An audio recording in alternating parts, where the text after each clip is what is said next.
അപ്പോ അവാർഡ് വാങ്ങാൻ നീ ഡൽഹിക്ക് പോകുന്നില്ല അല്ലേ? ഇല്ല.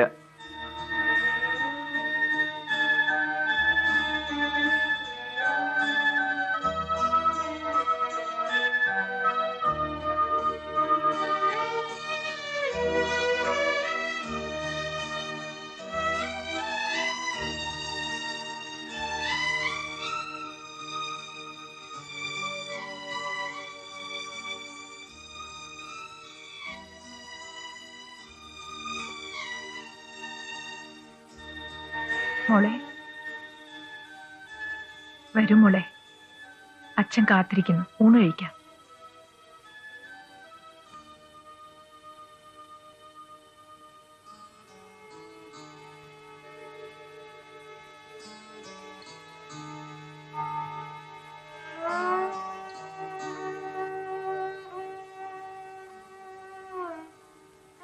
മോളെവിടെ? 4-5 തവണ വിളിച്ചു, അവൾക്ക് വിശപ്പില്ലെന്ന്. ഇരിക്കൂ.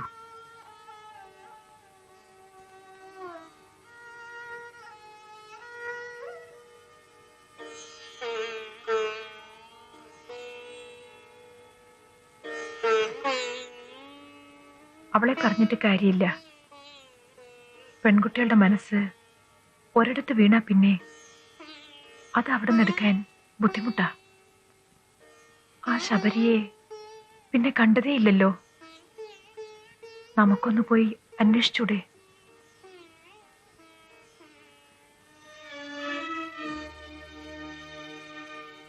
സ്വന്തം പ്രശ്നങ്ങൾ എല്ലാവർക്കും ദുരിതം തന്നെയാണ്. എന്നാൽ എല്ലാവരുടെ ദുഃഖങ്ങളും ഒരിടത്ത് കൂട്ടിയിട്ട് ഇഷ്ടമുള്ളവൻ തിരഞ്ഞെടുക്കാൻ പറഞ്ഞാൽ നമ്മളെടുക്കുക നമ്മുടെ സ്വന്തം ദുഃഖങ്ങൾ തന്നെയായിരിക്കും.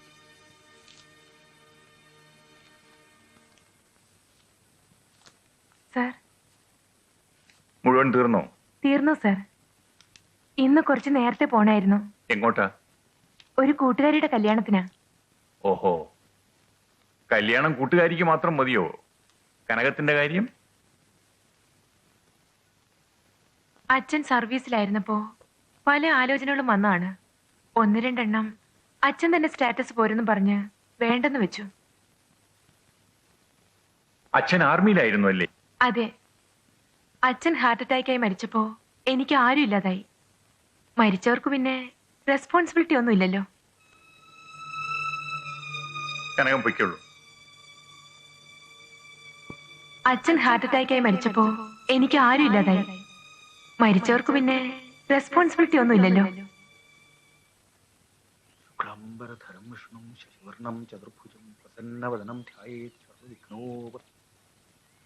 കുട്ടിശങ്കര, ഓർക്കുന്നില്ലല്ലേ പഴയ രാജശേഖരൻ? രാജനോ?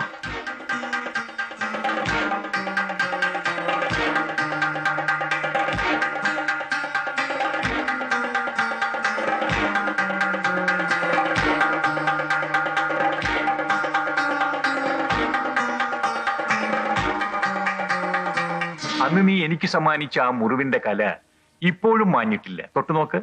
എല്ലാം എനിക്ക് ഓർമ്മയുണ്ട്.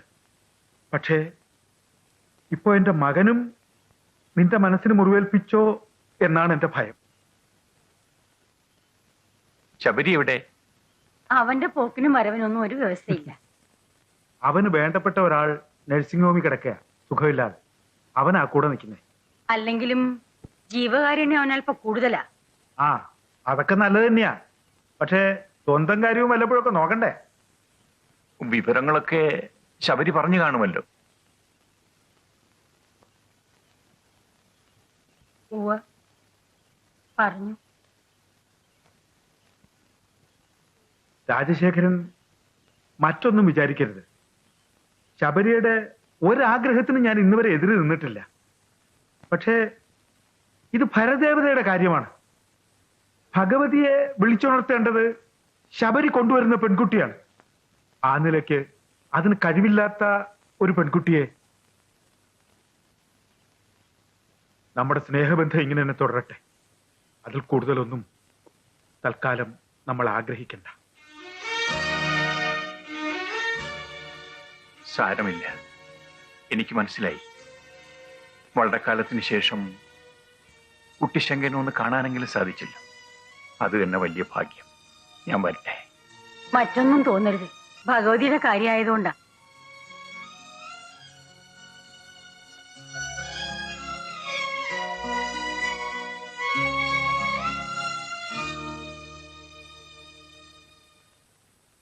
ശുദ്ധ ജാതകമാ മോളുടെ. ചേരാണ്ടിരിക്കില്ല. ജാതക്കുറുമ്പ് തരിക. ഇപ്പൊ തന്നെ അവിടെ ചെന്ന് ഇതൊന്ന് ഒത്തുനോക്കി രാത്രിക്ക് മുമ്പ് രണ്ടാമതൊന്നും അറിയിക്കാം. കുറുപ്പ് പറയുന്നത് കേൾക്കുമ്പോ തെറ്റില്ലെന്ന് എനിക്കും തോന്നുന്നു. കല്യാണക്കാര്യത്തിൽ എങ്ങനെ നടക്കു വീഴുകയെന്ന് ആർക്കും പറയാൻ പറ്റില്ല. ഇതിപ്പോ ഭാഗ്യത്തിന് എല്ലാം കൂടെ ഒത്തു വന്നിരിക്കുക. പിന്നെ നമ്മുടെ കുട്ടിക്ക് വലിയൊരു വീക്ക്നെസ്സും ഉണ്ടല്ലോ. അവരുടെ ഭാഗത്ത് സമ്മതാണ്. അതേതായാലും കുറിപ്പ് സാധിച്ചെടുത്തു. ഇനി കുട്ടിയുടെ സ്വഭാവം മാത്രമേ അവർക്ക് നോട്ടുള്ളൂ. ഈശ്വരൻ സഹായിച്ച് എന്നാ ഇറങ്ങട്ടെ. ആ കുറുപ്പ് ഇപ്പൊ കൊണ്ടുവന്നിരിക്കുന്ന ആലോചന എല്ലാം കൊണ്ടും നല്ലതാ. എന്തോ എന്റെ മനസ്സ് പറയുന്നു ഇത് നടക്കുമെന്ന്. ശേഖർ ചേച്ചി സംസാരിക്കരുത്, വിശ്രമിക്കൂ. ഞാൻ ഇടയ്ക്കിടയ്ക്ക് വരാം. ശബരി വന്നാ പറയൂ എന്നെ ഒന്ന് വിളിക്കണമെന്ന്. എന്നാ ഞാൻ വരട്ടെ. ശരി.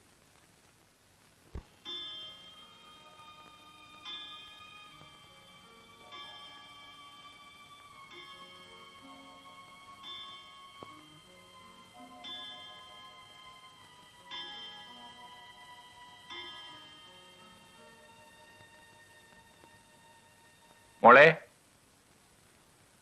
ദേവി, മരുന്നെവിടെ മോളെ?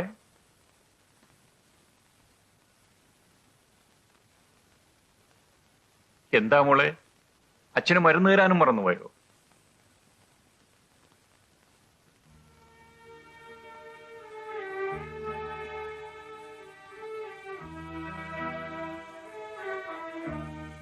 സാർ കാപ്പി എടുത്തു വെച്ചിട്ടുണ്ട്. മോളൊരു തമാശ കേട്ടോ. നമ്മുടെ മണികണ്ഠപിള്ള റപ്പായിയെ പറ്റി പറഞ്ഞതാ. റപ്പായി പണ്ട് ഒരു വലിയ നായാട്ട് വിദഗ്ധനായിരുന്നത്രേ.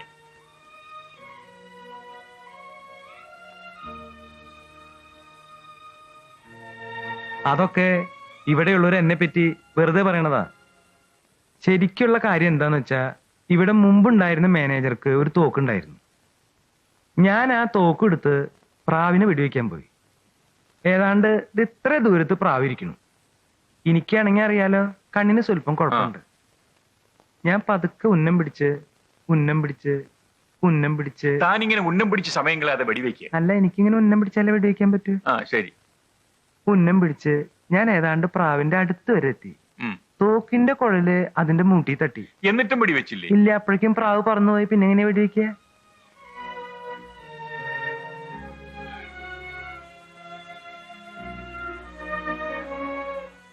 ആ ബാഹുലേനെ ഇതുവരെ പിടുത്തം കിട്ടിയിട്ടില്ല സദാശിവ. കമ്മീഷന് നടപടികളാണെങ്കിൽ മുറക്കി നടക്കുന്നുണ്ട്. ഞാൻ എല്ലാ കാര്യവും വെട്ടുകുഴിയെ ഏൽപ്പിച്ചിരിക്കുകയാണ്. മനസ്സമാധാനം എന്നൊന്നും എനിക്ക് വിധിച്ചിട്ടില്ലെന്ന് തോന്നുന്നു. നിങ്ങൾ വിഷമിക്കാതിരി.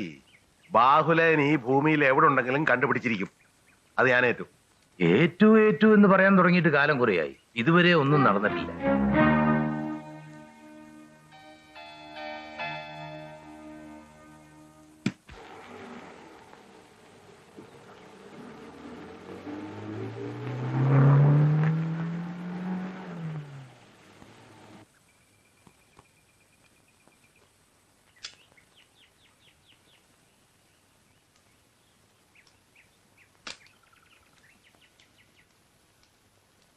ബാഹുലേൻ സാറിനെ ഒന്ന് കാണണമല്ലോ.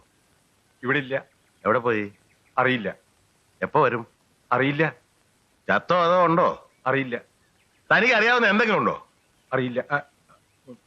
ഛേടാ, എന്തൊരു സാധനോടെ.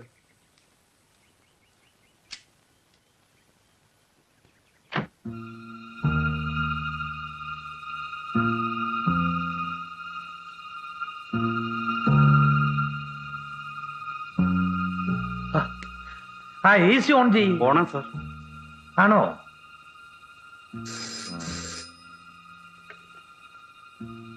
ഹലോ, എന്തായി?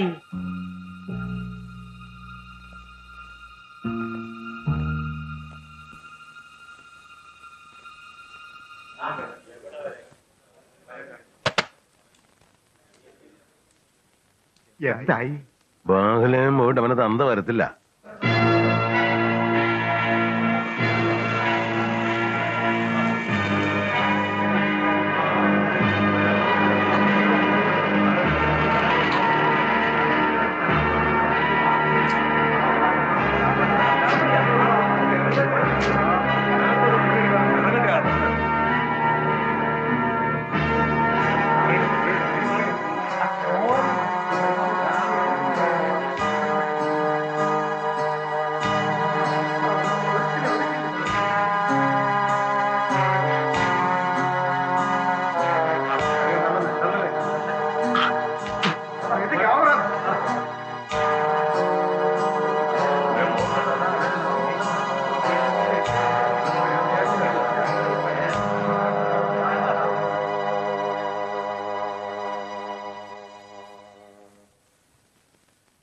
ദിവാകരൻ ബാഹുലയൻ, ദിവാകരൻ ബാഹുലയൻ, ദിവാകരൻ ബാഹുലയൻ, ദിവാകരൻ ബാഹുലയൻ.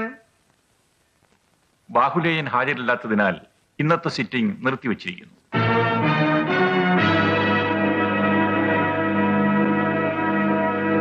ഞാൻ Bahuleyan, D Bahuleyan. Objection your honour. കക്ഷി തെളിവ് നൽകേണ്ട സമയത്ത് ഇവിടെ ഹാജരായിരുന്നില്ല. ഇന്ന് സിറ്റിംഗ് നിർത്തിവെച്ചതായി അങ്ങ് പ്രഖ്യാപിച്ചു കഴിഞ്ഞ സ്ഥിതിക്ക് ഇനി മിസ്റ്റർ ബാഹുലയനെ മൊഴി നൽകാൻ അനുവദിച്ചുകൂടാത്തതാണ്. യുവർ ഓണർ, ഈ പ്രത്യേക സാഹചര്യത്തിൽ ബാഹുലേനെ മൊഴി നൽകാൻ അനുവദിക്കേണ്ടതാണ്. വളരെ വിവാദപരമായ ഒരു കേസിന്റെ തെളിവെടുപ്പാണ്. സത്യാന്വേഷണം സാങ്കേതിക പ്രശ്നങ്ങൾ കൊണ്ട് തടസ്സപ്പെട്ടുകൂടാ. മിസ്റ്റർ ബാഹുലേൻ, നിങ്ങൾക്ക് പറയാനുള്ളത് പറയണം. സത്യം ബോധിപ്പിച്ചുകൊള്ളാം. സത്യം ബോധിപ്പിച്ചുകൊള്ളാം. സത്യം മാത്രമേ ബോധിപ്പിക്കുകയുള്ളൂ. സത്യം മാത്രമേ ബോധിപ്പിക്കൂ. ദൈവം സാക്ഷി. ദൈവം സാക്ഷി. വയറക്കാട് ഡാമിന്റെ സബ് കോൺട്രാക്ടർ ആയിരുന്ന എന്നെ ഈ അന്വേഷണ കമ്മീഷൻ മുമ്പാകെ മൊഴി നൽകുന്നതിൽ നിന്നും പിന്തിരിപ്പിക്കാൻ ചില തൽപര കക്ഷികൾ നിരന്തരം ശ്രമിച്ചുകൊണ്ടിരുന്നതായി ഞാൻ കമ്മീഷൻ മുമ്പാകെ അറിയിക്കുന്നു. വാറുണ്ണിയുടെ സബ് കോൺട്രാക്ടർ ആയിരിക്കെ പവർ ഓഫ് അറ്റോർണി അനുസരിച്ച് ബില്ല് തുക ബാങ്കിലൂടെ ആയിരുന്നു എനിക്ക് ലഭിച്ചുകൊണ്ടിരുന്നത്. എഗ്രിമെന്റ് തുക 70 കോടി രൂപയാണെങ്കിലും 40 കോടി രൂപ കൊണ്ട് ഡാമിന്റെ എല്ലാ പണികളും പൂർത്തീകരിച്ചു എന്നതിന് വ്യക്തമായ കണക്കുകൾ എന്റെ കൈവശമുണ്ട്. ബാക്കി വന്ന 30 കോടി രൂപ മന്ത്രി സദാശിവൻ തന്നെ കൈപ്പറ്റിയതായി രേഖയുണ്ട്. വാറുണ്ണിയുമായുള്ള കത്തിടപാടുകളുടെ കോപ്പിയും ബാങ്ക് സ്റ്റേറ്റ്മെന്റും അതുപോലെ മറ്റെല്ലാ രേഖകളും ഈ ഫയലിലുണ്ട്. മിസ്റ്റർ ബാഹുലേൻ, നിങ്ങൾക്ക് ഹാജരാക്കാനുള്ള രേഖകൾ കമ്മീഷന് കൈമാറാം.